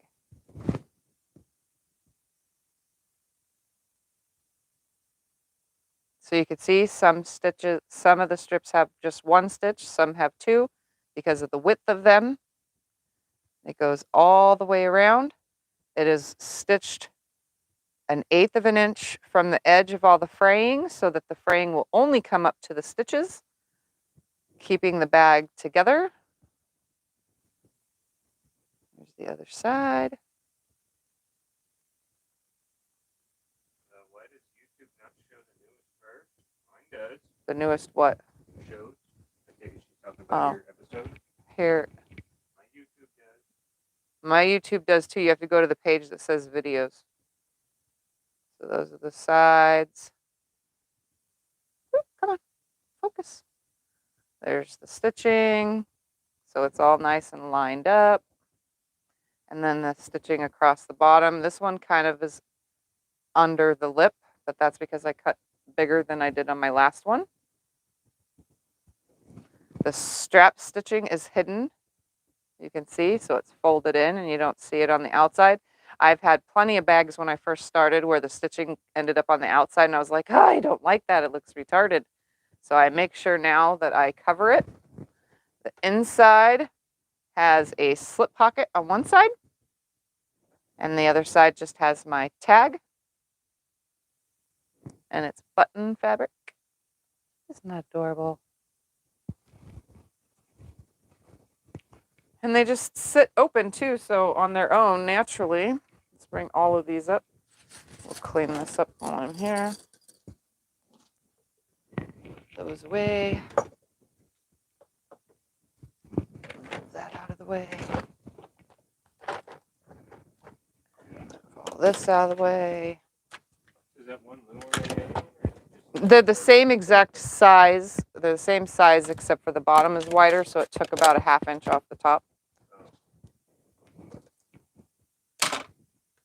So you can see it's about this. The one that has a skinnier bottom is 1/2 inch taller than the one that does not have a skinnier bottom. It has a wider bottom. So that's the difference between a 2 inch and a 1.5 inch cut at the bottom. So 2 of the bags are 1.5 inch because I forgot from the other day. That's the only reason why we cut 2 inches. So you could see this is how they stand on their own. So this is the only one that has a wider bottom. Ta-da!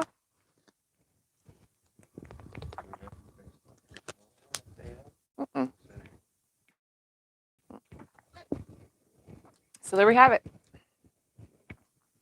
They all three have different colored handles, different colors all the way around.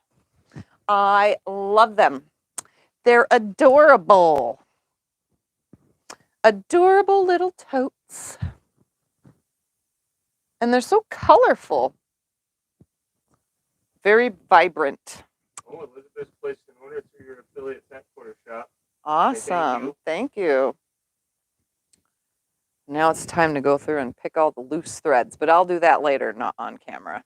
Thank you for all of you that use our affiliates. That helps us out. Yes, thank you all that use my affiliate links. That helps my channel out. Isn't that cute? I love it. I love it. That's it. Those are my totes. So we did this one today, but you can cut a 1.5 inch bottom. If you're following this video later after the fact, not live, just remember your bottom could be 1.5 inches, not 2 inches, and it'll just be 1/2 inch taller. Literally, it's a 1/2 inch difference. but this is wider at the bottom. So, you know, you could have a skinnier or a wider, and you can make them anywhere from 1 inch all the way to 3 inch if you wanted to, which gets rid of the whole side. If you did 3 inches, you would lose this whole side right here, you know? So the side would not go into the bottom of the bag. It would actually cut into this right here, the piecing. But there they are. How did you make the tag? They are made on the tags are made on my embroidery machine. Scott made them for me. How did you do the color combos? The color combos, what do you mean? In the back, the color. Oh. You did the grab and go method. Oh, I just chose. So these 2 colors ended up on here with these. They're all different colors because it's all scraps. You can do an actual physical matching color to all this. You can use one fabric. But I'm 100% using my scraps here. This is all scraps except for the lining. The lining was it was like 1 yard and like 5, all 3 of these bags. And there's still a little bit left over because there was enough cut 2 this way and then 1 that way. So I was able to get 3 bags from it. How do you find your affiliates? My affiliate links are all in the description below this video or on my homepage if you're on from a computer. When you go to Tiffany's Quilting Life from actual computer, they're actually in the tab that says Imagine the Possibilities up there at the top. They're in the right-hand corner of that. All right. So that's that. All the bags are made. I am done. It is time to get off of here and go sit down and watch TV or eat food or whatever it is I do. Oh, but I am going to show you real quick the bag that I made for my daughter. Yes. Oh, I could grab this for you, but you're over here. Because I just remembered by looking at it that Scott was telling you guys all about it. Yes, I've been typing them about it. So here is my daughter's bag that glows in the dark. Yes, if you use magnetic thingies on any of them. No magnetic anything on this. I know, they asked Yeah. if you ever use it. Oh, I use magnetics. Yes, my daughter's. Listen to me? Yes, I already explained it to him. Yes. Has a magnetic snap. So here's the outside of her bag. And then the back side of the outside. This is the Alexa bag. This I don't know how to give you guys a template because it has a gusset. The inside. If she sends you scraps, what size do you prefer? Anything bigger than 1 inch. And it has a crop. If you were to send me scraps, I don't want anything smaller than 1 inch. It has to be bigger than 1 inch. So there's that. It has a magnetic snap messenger flap. The inside of her bag has a slip pocket that's made with this fabric. This fabric glows. Yeah, tell me it glows in the dark. Yeah, and then this fabric along the gusset actually glows too. So all this fabric glows. I can't show you because the camera does not pick it up and I don't feel like getting a black light. The front side right here inside the bag itself has a zipper pocket. Also the same lining fabric. My daughter chose all these fabrics. And she chose how it's under the long arm. She chose how she wanted her bag to look. So she's decided where the fabrics are going to go. So inside this pocket has the glow in the dark mushroom fabric. Hold on, let's see if it picks it up. Ooh, it's glowing right there. There you go. Glowing fabric. So there we have it. I made that for my daughter. She bought all her own fabric. So that's what I did yesterday.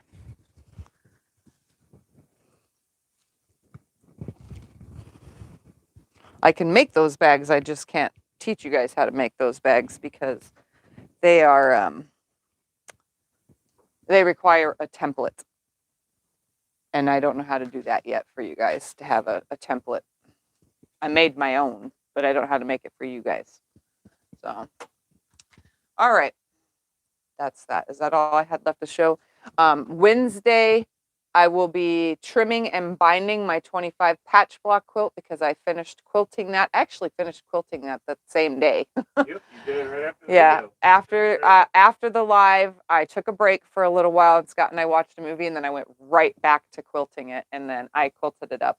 It only took me, what, 2.5 hours, or was it 3? It was 3 hours total, I think, and 11 bobbins, not 15. But that's okay, because I had pre-wound bobbins for the stuff that's on the long arm now for me to play with. Because I had to do a client quilt after that, so I got that done.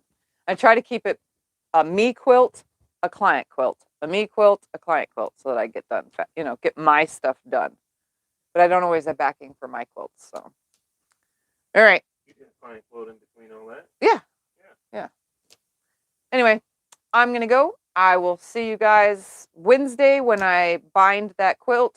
I don't have any uploads for you guys this week, not even for long arm quilting, because I haven't been filming anything. I haven't been doing anything. Well, you'll see them on Wednesday. That's good. So you'll see me on Wednesday. Other than that, thank you guys for hanging out. Don't forget to go out, sew something, have some fun throughout the week. And don't forget to subscribe if you're new, like my videos, and share them with your quilty friends. Bye, everybody. Night.